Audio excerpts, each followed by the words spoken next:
Hi friends, this is Sarah from Crafting and Relaxing. Welcome. Thank you so very much for joining me. This is Smash the Small Pad collaboration. It's Bourbon Creek Crafts here on YouTube and Stampin' Cat on Instagram.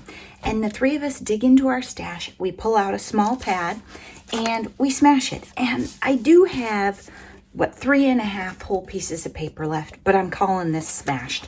And this project is so darn cute. I think it's okay. Rhonda sent me this paper. She's trying to mess up my net zero strategy. And it's called Seascapes and Sand. And it was made by Hot Off the Press, which is actually an Oregon company, which is funny because that's where I am. She sent it to me. It was very different. It was a perforated, like the two of them were perforated together. I thought they were more sturdy, but they actually were perforated. So that gave me a little trouble when I started to catch on.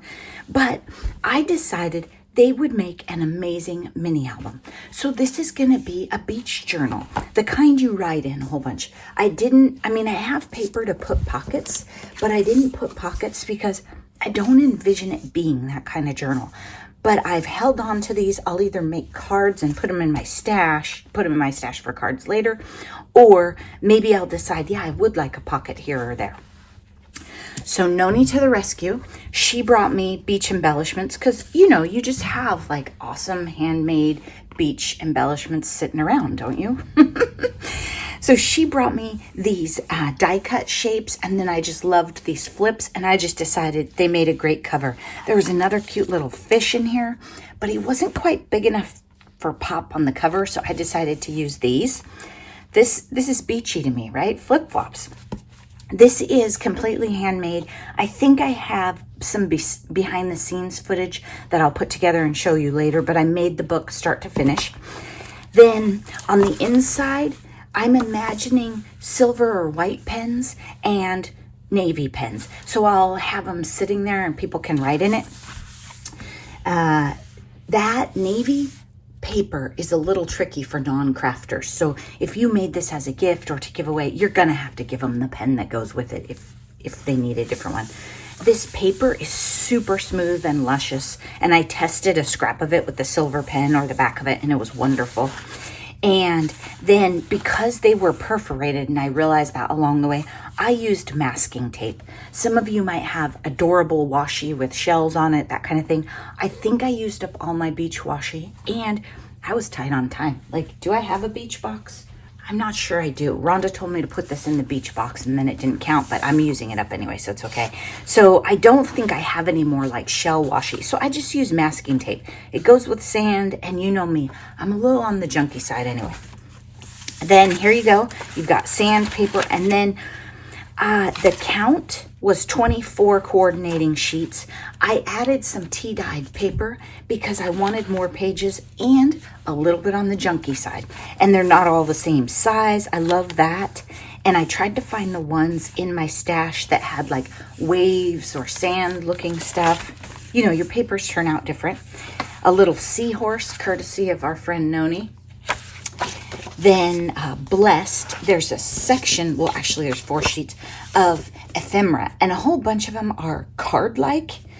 Some of these I could cut up and use for layering too, but some of them were journal type sentiments, so I put Blessed in here. And then I stamped an old PSX stamp of seashells. They have such lovely detail. And on this page, I used this paper in the book, and then I gessoed over it and put tea dye. You can still kind of see these patterns showing through, right? But not a deal breaker. And the gesso was just to kind of knock it back. In fact, I thought it would cover it all the way, but you can see that oval one. So then I have the shell paper and some more tea dyed.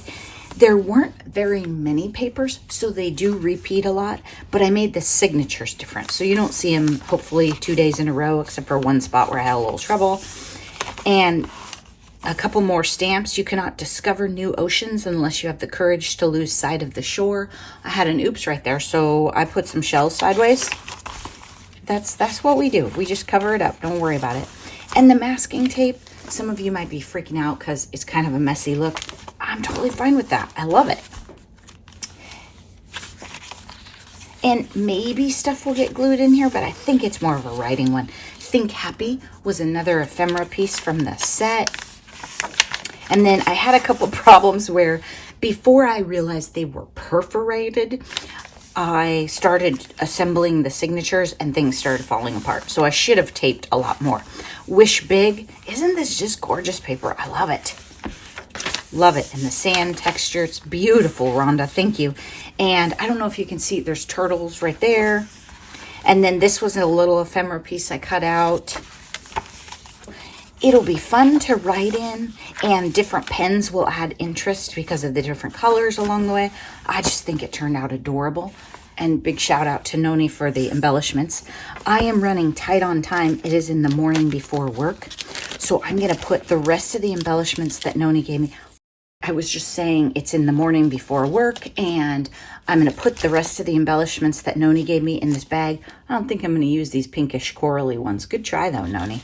And then an alarm went off to tell me to get moving. So I am showered and ready and all that, but you know, I get sidetracked with fun things.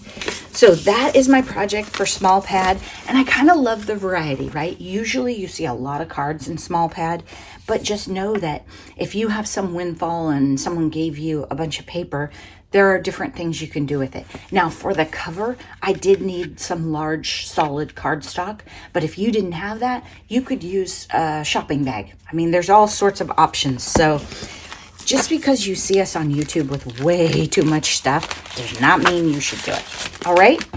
Be sure to check out what Beth made on Bourbon Creek Crafts and Stampin' Cat on Instagram. The links are down below. And I think my next video, well, for sure on the 7th, we'll come back with Smash Our Stash. But knowing me, there's probably something in between too. Thanks so much for watching. Bye-bye.